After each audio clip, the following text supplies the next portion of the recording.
అంటే స్కూలింగ్ ఇదంతా హైదరాబాద్లో జరిగిందా మొత్తం? సూర్యాపేట అన్న. సూర్యాపేట. మొత్తం స్కూల్లో మేము చదివే స్కూల్కే డాడీ స్కూల్ బస్ డ్రైవర్ అనమాట. ఓకే. అట్లా మా నలుగురిని ఒకే స్కూల్లో చదివించిండు. నర్సరీ టు 10th వరకు. మీ ముగ్గురం తెలుగు మీడియం, తమ్ముడు ఒక్కడు ఇంగ్లీష్ మీడియం చిన్నప్పటి నుంచి. అయితే మీ డాడీని పక్క అడగాల్సిందే, మిమ్మల్ని ఎందుకు తెలుగు మీడియం వేసిండో, వాడిని ఎందుకు ఇంగ్లీష్ మీడియం వేసిండో అని చెప్పేసి. ఇప్పటికి మేమే అడుగుతాం అన్న. ఏమంటాడు? డాడీ బాధపడతాడు, తప్పు పని చేసిండ్రా, వాడిని ఒక్కరిని తెలుగు మీడియం వేసి మీ ముగ్గురిని ఇంగ్లీష్ మీడియం వేస్తే బాగుంటాడు. అంటే అందరు ఫాదర్స్ మైండ్ సెట్ ఒకటి ఉంటుంది.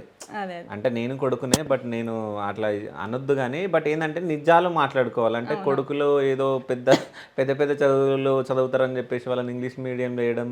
ఇప్పుడు నాకు తెలిసి తమ్ముడు తక్కువ చదువుతాడు, ఎక్కువ మీరే చదువుతారు కదా. అవునవునన్న. అంతేగా.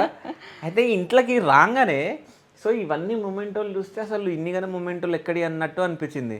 సో ఇవన్నీ ఎక్కడి, ఎవరికి నీకే వచ్చినాయా లేకుంటే అక్క వాళ్ళకి తమ్ముళ్ళకి? అక్కది ఇద్దరు అక్కలది తమ్ముంది, అందులో ఒక్కొక్కటి ఉన్నాయి. ఓకే. ఆ 3 పక్క పెడితే మిగతా అన్ని నాయే. ఈ మిగతా మొత్తం నీయే? నాయే. ఓకే. 10th ఎన్ని మార్క్స్ వచ్చినాయి? 8.5 అన్న. 8.5 తెలుగు మీడియం అన్న. ఇంటర్లో 926. ఓకే. అయితే ఇంటర్లో ఇంగ్లీష్ మీడియం, తెలుగు 10th వరకు తెలుగు మీడియం. ఇంటర్ నుంచి అందరిని అక్క వాళ్ళని. ఇంటర్ల గ్రూప్ ఏది? ఎంపీసీ. చిన్నక్క బైపీసీ.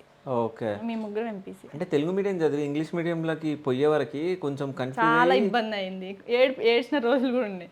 ఇన్ని రోజులు తప్పు చేసినాం తెలుగు మీడియం చదివి. ఇప్పుడు మాతో పాటు ఇంగ్లీష్ మీడియం నుంచి వచ్చిన వాళ్ళు స్పీడ్ చదివేది అన్న, మేము ఇంగ్లీష్ని అర్థం చేసుకోవాలన్నా ఇబ్బంది పడేది. అవును.